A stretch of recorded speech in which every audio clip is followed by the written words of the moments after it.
बादशाह अकबर को शिकार करना बहुत पसंद था। एक बार की बात है, बादशाह अकबर अपने सैनिकों के साथ शिकार पर निकले। शिकार करते करते वो इतने आगे चले गए कि वो अपने दल से छूट गए। उनके साथ बस कुछ ही सैनिक रह गए थे। अब शाम होने को थी और सूरज ढलने वाला था। साथ ही अकबर और उनके साथ के सैनिकों को भूख भी सताने लगी थी। काफी दूर निकल आने पर बादशाह अकबर को यह एहसास हुआ कि वो रास्ता भटक गए हैं।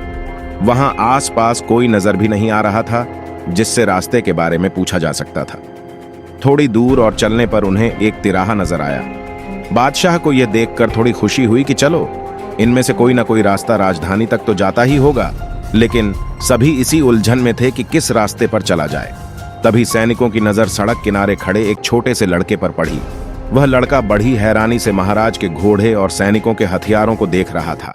सैनिकों ने उस बालक को पकड़कर महाराज के सामने पेश किया। बादशाह अकबर ने लड़के से पूछा, ऐ लड़के, इनमें से कौन सा रास्ता आगरा जाता है? यह बात सुनकर वह बच्चा जोर जोर से हंसने लगा। यह देखकर राजा को बहुत गुस्सा आया, लेकिन उन्होंने शांत भाव से उससे उसकी हंसी का कारण पूछा। लड़के ने जवाब दिया, यह रास्ता चल नहीं सकता है तो यह आगरा कैसे जाएगा? आगरा पहुंचने के लिए तो आपको खुद चलना पड़ेगा।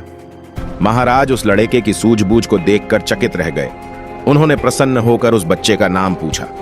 लड़के ने जवाब में अपना नाम महेश दास बताया। महाराज ने उसे इनाम में सोने की अंगूठी दी और दरबार में आने का न्योता दिया। इसके बाद बादशाह अकबर ने लड़के से पूछा, क्या तुम मुझे बता सकते हो कि किस रास्ते पर चलने से मैं आगरा पहुंच पाऊंगा?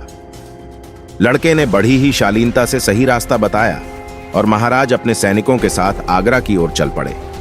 यही लड़का बड़ा होकर बीरबल के नाम से प्रसिद्ध हुआ और बादशाह अकबर के नवरत्नों में से एक कहलाया।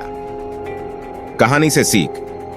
इस कहानी से हमें यह सीख मिलती है कि ज्ञान और सूझबूझ का सम्मान करना चाहिए।